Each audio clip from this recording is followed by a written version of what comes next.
Bom dia, boa tarde, boa noite. Aqui é o professor Bruno. Estamos avançando nos estudos de Direito Constitucional, artigo por artigo.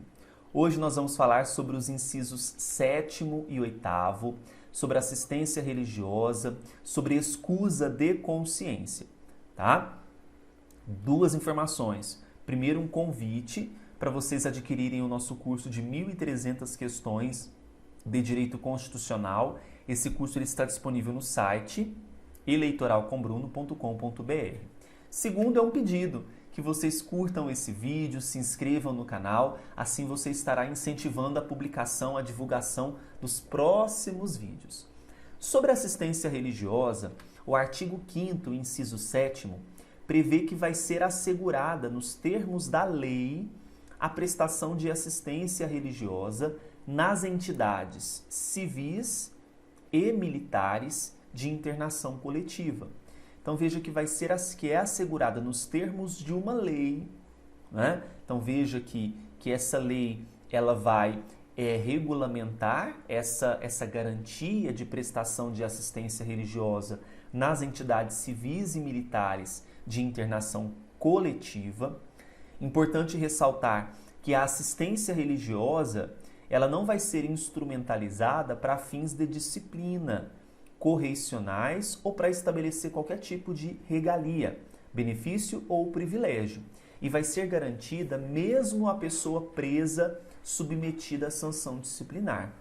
Apesar da laicidade do Estado, isso não impede que seja garantida, que seja assegurada aos presos essa prestação de assistência religiosa, tá bom? Seja nas entidades civis, seja nas militares. Lembra que nós falamos que vai ser assegurada nos termos da lei? Por isso, essa norma ela tem caráter de eficácia limitada, uma vez que precisa de uma lei infraconstitucional para que possa produzir todos os seus efeitos, tá bom? E lembrando que vai ter uma questão que nós vamos resolver que vai até mencionar isso, tá?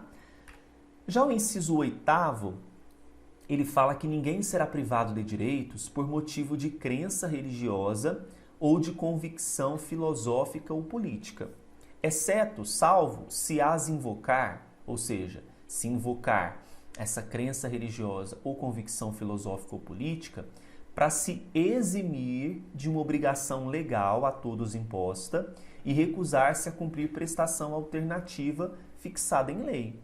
Por exemplo, a prestação do serviço militar obrigatório. A própria legislação militar prevê que na hipótese de querer se esquivar, né, por motivo de crença ou de convicção religiosa ou convicção filosófica ou política em relação a essa obrigação legal a todos imposta, né, é possível uma prestação alternativa de serviços. Nesse caso, então, não seria privado de direitos, né? Só seria se ao impor essa prestação alternativa nessa situação, aí esse cidadão ele se opõe a essa prestação alternativa. Há uma certa divergência em que a escusa de consciência, né, ela vai ser hipótese de perda ou de suspensão de direitos políticos.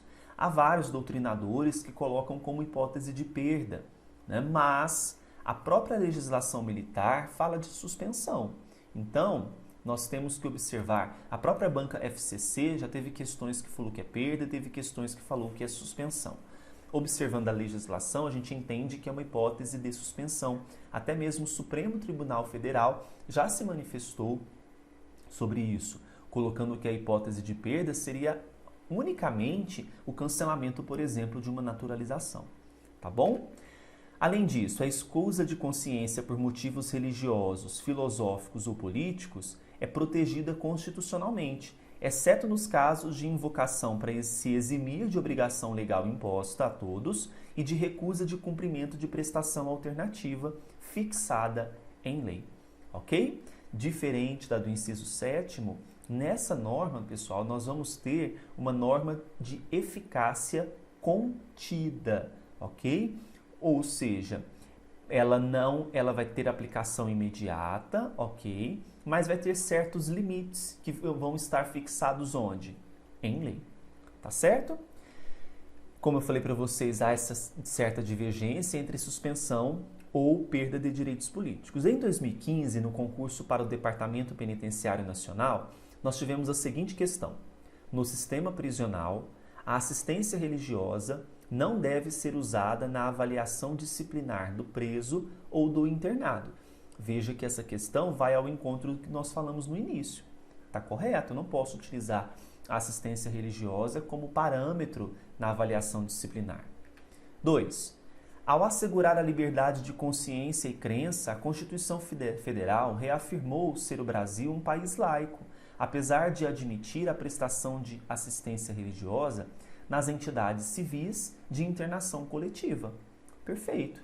Apesar da laicidade do Estado, isso não vai contra a laicidade do Estado, a admissão dessa prestação dentro das entidades civis de internação coletiva. 3. O deputado federal João apresentou um projeto de lei dispondo sobre a prestação de assistência religiosa em prisões, a ser ofertada pelas confissões religiosas e sem custo para o poder público. Após o curso regular do processo legislativo, foi promulgada a Lei número XX de 2019. À luz da sistemática estabelecida pela Constituição de 88, essa lei ela é incompatível com a ordem constitucional ou ela é compatível? Olha, a gente falou que é possível a prestação de assistência religiosa nas entidades civis e militares. Então, essa lei ela não viola a Constituição. Ela é totalmente compatível com a ordem constitucional, uma vez que isso é um direito fundamental. Você vai perceber, então, que a melhor alternativa para essa questão é a letra B, compatível com a ordem constitucional, pois esse tipo de assistência religiosa, nos termos da lei, é um direito fundamental. Tá bom? Questão número 4. Pessoa que se exima de obrigação legal a todos imposta por motivo de crença religiosa deve sofrer as consequências legais por seu ato, já que o Brasil é um país laico.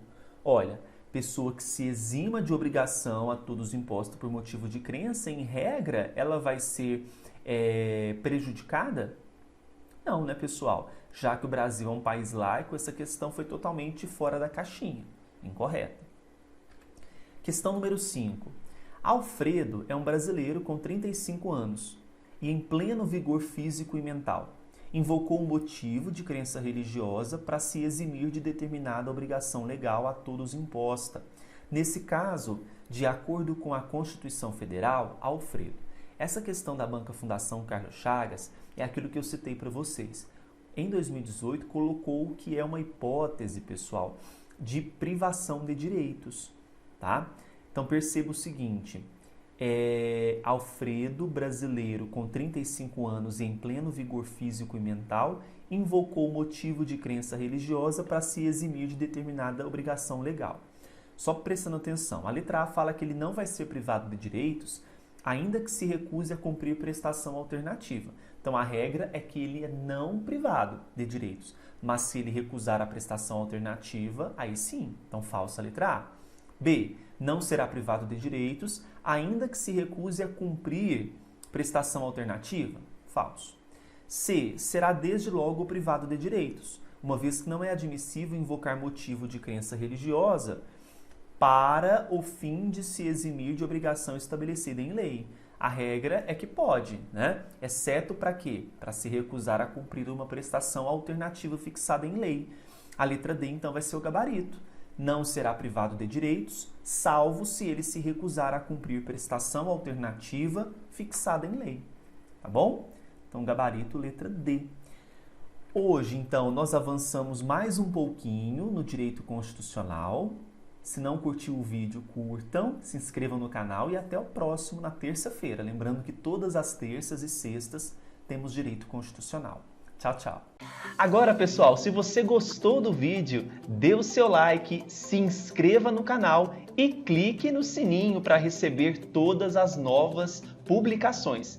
Além disso, no nosso canal do YouTube nós temos várias playlists com leis comentadas, questões comentadas, feitas com muito carinho para você. Siga também o Professor Bruno Eleitoral no Instagram. Basta você digitar aí @Professor Bruno Eleitoral. E no Facebook, www.facebook.com/Cursos Bruno Oliveira. Um grande abraço e até mais.